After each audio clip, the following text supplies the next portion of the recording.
In an exclusive preview of G.I. Joe, A Real American Hero number 303, Serpentor Khan, the formidable antagonist and cloned resurrection of Genghis Khan, forges a deadly alliance with a new, sinister partner. Larry Hama's return to the G.I. Joe universe began explosively in issue number 301, marked by a shocking death that left readers on edge. The upcoming December 20th release of issue number 302 promises to delve into the aftermath of this heart-wrenching event, but today, our focus is on an exclusive sneak peek at January's G.I. Joe, A Real American Hero number 303. The preview provides a glimpse into the Joes preparing for their next mission, while the malevolent Serpentor Khan engages in a meeting with an ambassador from the Revanche and Evil AI hive mind. Artist Chris Mooneyham's atmospheric illustrations bring the scenes to life, capturing the tension and drama of the impending storyline. Skybound's synopsis keeps details under wraps, teasing, the Joes send a cover team to learn the truth about Springfield, but Serpentor Khan has a deadly surprise in store for them. Scheduled for release on January 17, 2024, the issue will feature 3 variant covers. The main cover, crafted by Andy Kubert and colorist Brad Anderson, showcases an open-to-order variant of Kubert's Serpentor art in black and white. Additionally, a 110 incentive cover by Brad Walker and colorist Francesco Segala depicts Dr. Mindbender and Scarlet, aka Shauna O'Hara. These covers promise to enhance the visual appeal of this eagerly awaited installment. Skybound's commitment to expanding the G.I. Joe line is evident with the release of Duke number 1 on December 27th, running parallel to A Real American Hero. Both Duke and the upcoming Cobra Commander are part of the shared Energon universe, which also includes Void Rivals and Transformers. Duke number 1 follows the iconic G.I. Joe character Conrad Duke Hauser in a world recently impacted by the arrival of the Autobots and Decepticons. An interview with writer Joshua Williamson and artist Tom Riley about this exciting addition to the G.I. Joe universe is on the horizon. Fans can anticipate the publication of G.I. Joe, A Real American Hero number 303 by Skybound on January 17, 2024, promising an enthralling continuation of the G.I. Joe saga. Adding to the mix, filmmaker Zack Snyder, helmer of Rebel Moon, revealed his favorite movie of 2023 during the promotion of his Netflix project. When asked about his favorite film of the year, Snyder didn't hesitate, naming Christopher Nolan's Oppenheimer. This choice aligns with IMDb's declaration of Oppenheimer as the best movie of the year. Notably, Nolan and Snyder share a mutual appreciation for each other's work, dating back to their collaboration on superhero movies. Snyder also discussed other films during the conversation. He mentioned tearing up a little bit while watching Steven Spielberg's 1987 drama Empire of the Sun. Additionally, Snyder expressed anticipation for Jonathan Glazer's upcoming Holocaust drama The Zone of Interest. Reflecting on his inspirations, Snyder noted Star Wars as a significant childhood influence that ignited his passion for filmmaking at the age of 11. He also acknowledged the Japanese action drama Ran, directed by Akira Kurosawa, as a source of inspiration. Rebel Moon Part 1, A Child of Fire is set to premiere on Netflix on December 15, 2023, followed by the sequel, Rebel Moon Part 2, The Scargiver, on April 19, 2024. The last thing Mandalore needs is another Mandalore. Mandalore has had many great leaders, but it's time for the planet and the people to move away from the concept of another Mandalore. The Mandalorian people are divided into houses and clans, but the Mandalore stands above them all. Who gets to be Mandalore and who has to follow their lead depends on current circumstances, such as who has the Darksaber. For centuries, Mandalore has relied on one individual at a time to rule the entire civilization. It may finally be time for things to change. Since 1977, Star Wars has become perhaps the single most treasured franchise in cinematic history. Created by George Lucas and currently under the direction of Dave Filoni, the universe is loved for its unique worlds, interesting cultures, and compelling characters.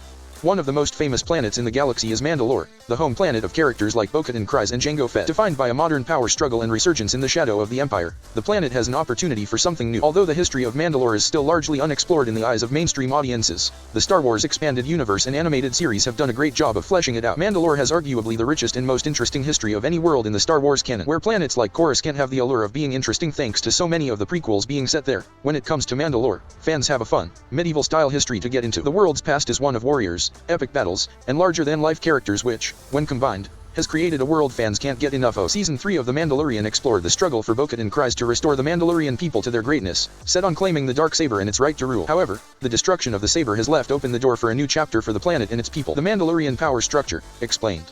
Mandalore is one of the most interesting planets in the Star Wars universe. Were it not for the significance of Tatooine or Coruscant being the galaxy's seat of power, Mandalore would handily claim the title of the most intriguing world in the franchise. This has held true through both canon and legends, both of which have explored the unique culture and history of the planet. The planet is named after Mandalore the Great, an ancient warrior who was able to tame the fabled mythosaur, whose symbol they adopted to signify their warrior prowess. During the era of the Clone Wars and the prequel trilogy, Mandalore found itself sharply divided between the modern pacifist leadership and the older breed of warriors who followed the way of the Mandalore.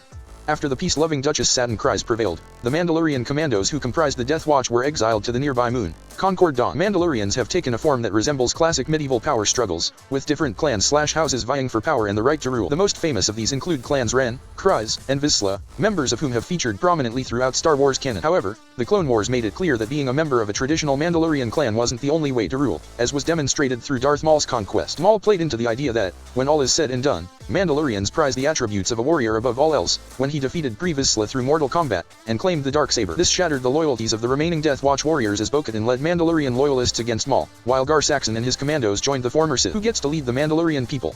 Since the creation of the Darksaber as a weapon for Mandalorians to battle Jedi with, it has become a symbol of leadership to the warrior people of the planet. However, not all people of Mandalore embraced the warriors and their vision and were happy under Duchess Satin's rule until Maul's conniving coup. That came through an era of democracy that left the warrior past behind and carved out a reputation for the planet as the galaxy's most neutral system. The arrival of Maul and his ambitions of conquest firmly destroyed the planet's peaceful, neutral nature as he tried to take over the galaxy's criminal underworld. His conquest highlighted a clear rift between Mandalorians, with the loyalists being committed to the clans of Mandalore while others chose the path of Maul for wielding the Darksaber. Mandalorians have had a few candidates for leadership recently, with fans being led to believe Din Djarin or Bo-Katan Kryze would lead, or form a leadership alliance.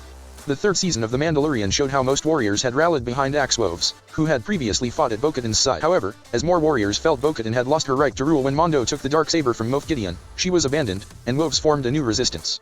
After Bo reclaimed the Darksaber and had a right to rule, she rallied her forces alongside Din Djarin to return to Mandalore and defeat the Imperial remnants. That said, if any one character must lead Mandalore, Bo-Katan would be the obvious candidate, considering her heritage and being the last living owner of the Darksaber. Star Wars should avoid becoming Game of Thrones. From the first look at the conflict for the rule of Mandalore, the question of the planet's leadership has come to somewhat resemble the story and dynamics of Game of Thrones. With the title of Mandalore being decided through combat to wield the Darksaber, this story has been given all the trappings of a George R.R. Martin story. While it was genuinely entertaining for as long as it was used, the story of Mandalore and its honorable warriors shouldn't become dominated by cyclical struggles for power. Political intrigue and plotting can make for interesting stories even within Star Wars, but the idea has been thoroughly explored as it relates to the Mandalorians. Considering how much the warriors went through in the show's third season, it would be a disappointment to fall back into the same old story of waiting to see who will emerge as the next Mandalore. Seeing the power struggle between Bo-Katan, Din Djarin, and Moff Gideon for control of the Darksaber made for a great hook for the Mandalorian. However, with the saber destroyed, the planet and its culture have an opportunity to move on and explore a new era of leadership and purpose. Any prolonged narrative that abandons the Mandalorian way, medieval honor, and swashbuckling fun in favor of politicking and power struggles would betray what fans have come to love. There is certainly room for aspects of this, but having the planet fall under the rule of any one person would throw off everything that has been built. Moving forward, the story of Mandalore should be one of rebirth and its ascension, not an ongoing question of who will finally emerge as the one true Mandalore. Does Mandalore need more than one leader? Historically, Mundlary's fixation with having one leader has been more of a weakness than a strength, especially when it comes to unity between the clans. The Rebel Alliance is a great example of a military force that was strengthened by a variety of leaders, in contrast to the Empire's totalitarianism. Figures like Admiral Akbar, Mon Mothma, Princess Leia, and Luke Skywalker all occupied leadership roles, and their decentralized nature was a vital component in achieving victory. For the Mandalorians, the existence of a variety of respected clans, each led by heroic figures like the Armorer, Bo-Katan, and Axe Woves, presents a similar assortment of characters who could forge a new path of leadership. After all, the reclamation of Mandalore wasn't won by any one character's leadership. Going forward, it's likely that Mandalore will remain a planet ruled over by warriors, considering how it still has a target on its back and the First Order is soon to arise. In addition, the peace-loving civilians of the planet have long been driven away, and the planet's repopulation will begin with those who follow the way. Rather than having the planet descend back into a long cycle of power struggles and distrust, exploring the honor and loyalty of the warriors to their code and way, rather than to one leader, is what they should be. In the realm of Marvel, significant developments are unfolding, particularly in the X-Men comics with the Fall of the House of X event. The interconnected Fall of the House of X and Rise of the Powers of X series, along with related limited series, are poised to conclude the current era of X-Men storytelling. This narrative arc, as set up by Jonathan Hickman's House of X and Powers of X, will witness the fall of Krakoa, marking the end of an era for the X-Men. The mutants will face challenges on multiple fronts in time and space, with intricate plotting and character arcs reaching their culmination. Pivotal moments in various X-Men issues in March include confrontations between Wolverine and Sabretooth, revelations about the Phoenix Force, and the final battle against Beast in X-Force's milestone 50th issue. The conclusion of the Krakoan era promises harsh defeats, inspiring victories, and a reshaping of the X-Men landscape. In a separate Marvel development, Mary Jane Watson takes center stage in the upcoming Jackpot series, guided by writer Celeste Bronfman. The series, set to kick off in January with the Jackpot one-shot, involves MJ in the chaotic world of the Gang War event. Equipped with powers bestowed upon her by the Jackpot technology, MJ faces off against Electro, adding excitement and unpredictability to the narrative. The story continues in March with the Jackpot and Black Cat miniseries, exploring the friendship between Mary Jane and Felicia Hardy. The series delves into their dynamic and how how they navigate teamwork despite their differences. Bronfman teased exciting cameos, including interactions with Spider-Man and She-Hulk, and hinted at an old villain's return, a new love interest complicating things for Felicia, an exploration of blackmail, heists, and additional jackpot powers. Marvel's Jackpot Gang War tie-in is scheduled for release on January 17, 2024, promising a thrilling adventure as Mary Jane Watson embraces a new heroic identity in the Marvel Universe.